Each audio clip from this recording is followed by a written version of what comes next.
misalnya gue bikin pertanyaan lebih unik. Hmm. Lu cuma boleh pilih 3 saham. Cuman nggak boleh lu trade dalam setahun. Lu harus holdnya 10 tahun.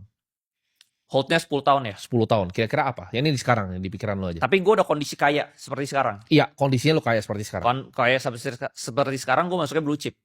Blue chipnya apa? 3-nya apa? Blue chip gue mungkin 1 Mandiri, 2 BNI, 3 BRI. Oke, jadi lu masuk 3 itu ya? 3 itu. Sekarang pun juga gue ada masuk 3 itu. Kenapa yang BUMN, bro? Bukannya berbahaya ketika misalnya let's say, ini gue ngomong Wakanda ya, pemerintah Wakanda tiba-tiba mau hapus mikro punya loan.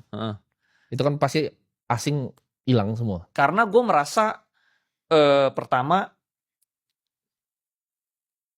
dividennya itu udah gede banget. Sekarang nih kalau lu masuk Mandiri itu dividennya 9%. Iya, 9,5 bro.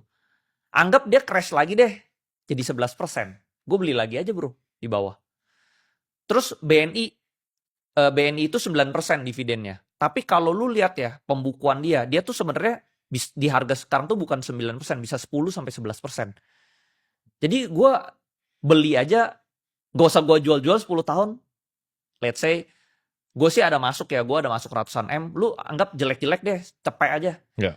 Cepet M aja lu bego-bego 10 M bro. 10% itu 10 M setiap tahun. Tapi lu gak mau ngincar capital gain. Karena kalau kita lihat dari Mandiri sama BRI sendiri, BRI kan earningsnya nih mulai turun kalau kita lihat. Labanya nih kayaknya forecast ke depannya makin turun dia. Lu gak ada concern soal itu?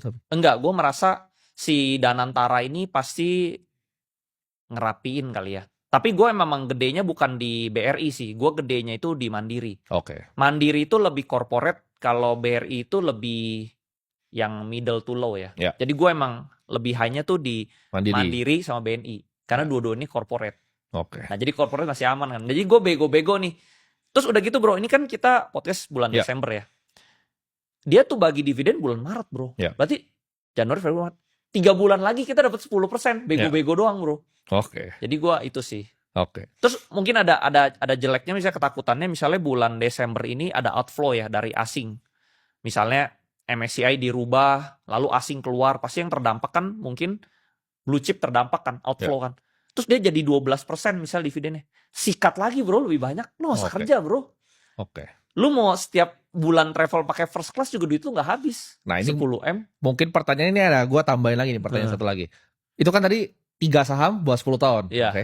Kalau 1 saham sampai mati. Jadi lu gak boleh ganti. Duit itu semua harus lu all in di 1 saham doang ini. 1 saham sampai mati? Sampai mati tapi. Gue beli emiten gue sendiri, gue IPO, gue pegang emiten. Kecuali pengendali. Lu harus jadi non pengendali. Oh gue jadi non pengendali. Lu non pengendali. Kalau pengendali semua orang pasti mau begitu. Karena dia bisa kontrol dong. Bisa kontrol. Emitennya lu bisa beli saham-saham lain. Iya betul. Jadi Berkshire Hathaway gitu kan seluruhnya. Jadi Warren Buffett itu. Tapi kalau misalnya gue sampai mati, mungkin saat ini sih gue masih blue chip ya. Masih Mandiri, BRI, BNI sih. Oke, antara 3 itu. Ya, soalnya kalau BCA nih, BCA tuh sebenarnya dari 4 ini kalau lu tanya performance-nya paling bagus pasti BCA. Ya. Tapi kan lu tahu kan apa, pemerintah kita kadang suka mempersulit pengusaha. Lu one day lu kalau dicari-cari masalah lu out. Tapi kalau lu BUMN kan lu nggak mungkin lah nggak didukung sama pemerintah. Pemerintah pasti support lu. Jadi kalau paling aman menurut gua blue chip yang BUMN. Nggak bakal diganggu. Menurut lu kondisi ekonomi Indonesia ini 2045 itu bakal seperti apa? Kan kalau kita baca data-datanya semua, kita top 4 top 5 lah GDP ya. Nah menurut lu itu capital marketnya akan jadi seperti apa? Menurut gua 2045 pasti capital marketnya pasti berkembang pesat pasti ya. Karena gua di 2020 itu investor saham cuma 9 juta. Per tahun ini investor saham tuh udah 20 juta bro. Udah naik 2 kali lipat lebih. Jadi menurut gua ini kan compounding pasti kan. Compounding jadi harusnya pasti capital marketnya mungkin bisa jadi kayak India mungkin. Menurut gua sih Indonesia sama India tuh mirip. Oke. Nah jadi mungkin ke arah sana. Nah contohnya dulu tahun lalu kan awal tahun lah itu kan outflow asing gede banget tuh gara-gara MSCI kan.